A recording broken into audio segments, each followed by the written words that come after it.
Praise the lord. హల్లెలూయా. దేవుని నామానికి స్తోత్రాలు. మీ అందరికీ నా వందనాలు తెలియజేస్తున్నాను. ఈ దినం కొరకు దేవుడు సిద్ధపరిచినటువంటి మాటలు, ప్రియ సహోదరి సహోదరుడా, నీ జీవితంలో నీవు ఎదుర్కొన్నటువంటి ప్రతికూలమైనటువంటి పరిస్థితులను బట్టి నా జీవితం పాడైపోయింది, నా జీవితం విలువలేనటువంటి జీవితముగా ఉన్నది, నా జీవితానికి ఒక అర్థం లేని జీవితముగా నా జీవితం ఉన్నది, ఎన్నిక కాబడినటువంటి జీవితముగా నా జీవితం ఉన్నది. ఈ రీతిగా నీ జీవితంలో ఎదురైనటువంటి ప్రతికూల పరిస్థితులను బట్టి నేను నీవే శపించుకున్నటువంటి స్థితిలో నీవు ఉంటున్నావా? అయితే ఈ మాటలు దేవుడు నీ కొరికే మాట్లాడుచున్నారు. నీవు లేచి కుమ్మరి ఇంటికి పోము, అక్కడ నా మాటలు నీకు తెలియజేతును.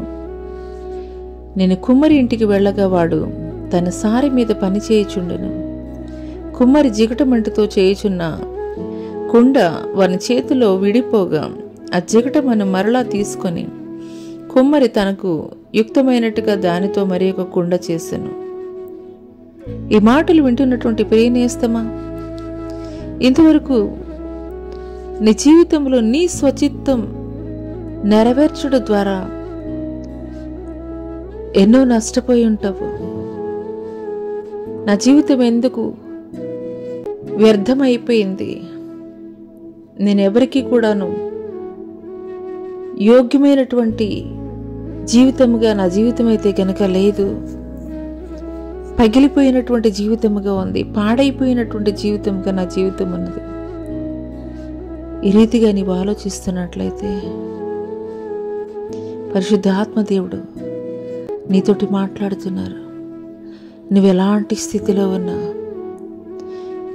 పగిలిపోయి పాడైపోయి ఎందుకు పనికిరానటువంటి స్థితిలో నీవు ఉన్నా కానీ, నువ్వు ఏ స్థితిలో ఉన్నావో అదే స్థితిలో దేవుని యొద్దకిరా, నీ మోకరించి దేవుణ్ణి అడుగు. అయ్యా, పగిలిపోయినటువంటి పాత్రగా ఉన్నదయ్యా నా జీవితం,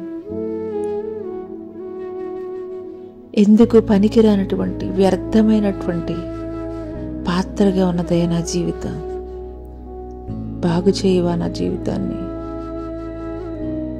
ఈ రీతిగా నువ్వు ప్రార్థించగలిగినట్లయితే పరమ కుమ్మరి అయినటువంటి దేవాది దేవుడు నువ్వు ఎలాంటి స్థితిలో ఉన్నప్పటికీ కూడాను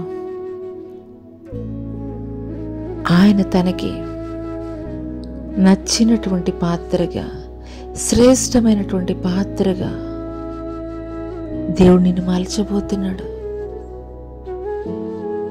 ఈ మాటలు దేవుడు నా కొరకే మాట్లాడుతున్నారని నువ్వు విశ్వసించగలిగినట్లయితే జనులు నిన్ను గూర్చి మాట్లాడే ఏ మాటల్ని కూడా నీ మనసుకు తీసుకుని నువ్వు విచారించవలసినటువంటి అవసరం లేదు. నీ జీవితం ఎలాంటి స్థితిలో ఉన్నప్పటికీ కూడా నీవు దేవుని చేతికి నీవు అప్పగించుకోగలిగినట్లయితే శ్రేష్టమైన విలువైనటువంటి పాత్రగా దేవుడు నీ జీవితాన్ని మలచి, ఏ జనులు వ్యర్థము పనికిరాదు అని మాట్లాడారో అదే జనుల మధ్య ఘనమైనటువంటి పాత్రగా దేవుడు నిన్ను నిలబెట్టబోతున్నాడు. అటి కృప దేవుడు నీకు దయచేయనుగాక. ఆమేన్.